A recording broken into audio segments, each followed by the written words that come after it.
probability of a major epidemic breaking out increases every time you detect a serotype switch.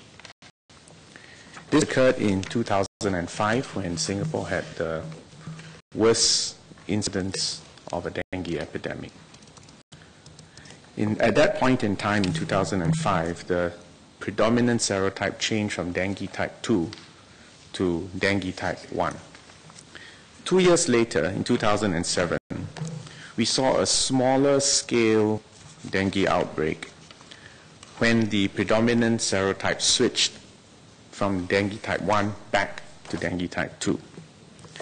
Thankfully, in the years since 2007, we have managed through some very intensive efforts to prevent a major dengue epidemic from breaking out. However, I must stress that this very success poses a potential problem because it means the Singapore population has relatively low herd immunity against dengue. And therefore, each passing year that goes by without an epidemic paradoxically means our risk of developing an epidemic increases. To complicate matters further, we have now seen more cases of dengue type 1 and dengue type 3 cases emerging over the last 2 months. And this potential change in the serotype has contributed to this latest spike in the dengue cases. The largest dengue cluster so far is at the area around Telok Kurau and East Coast Road. And this is a dengue 1 cluster.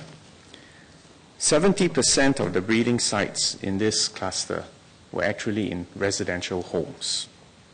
NEA has worked very closely with the local grassroots organizations, and in particular with the local MP, Mr. Charles Chong, who has tirelessly knocked on doors to urge residents to empty their flower pots,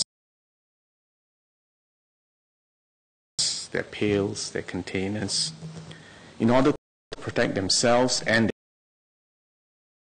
their neighbors from dengue.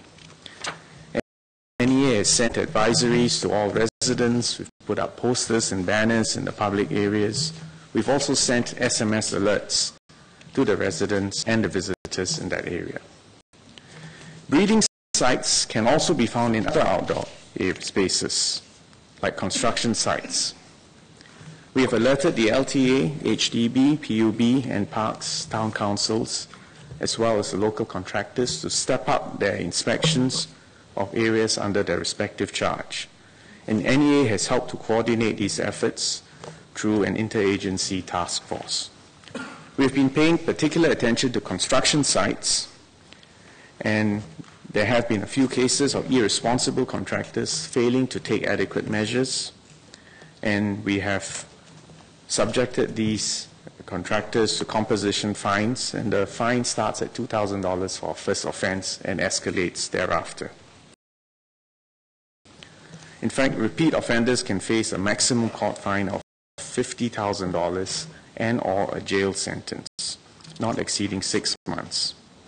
Last year, 900 mosquito breeding offenses were detected in construction sites, of which 626 were first-time offenses. Let me conclude by saying that this is a clear and present danger confronting Singapore.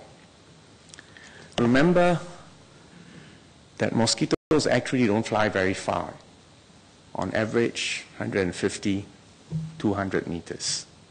What this means is that if you've got a dengue infection, you almost certainly caught it from another family member or neighbor living close by.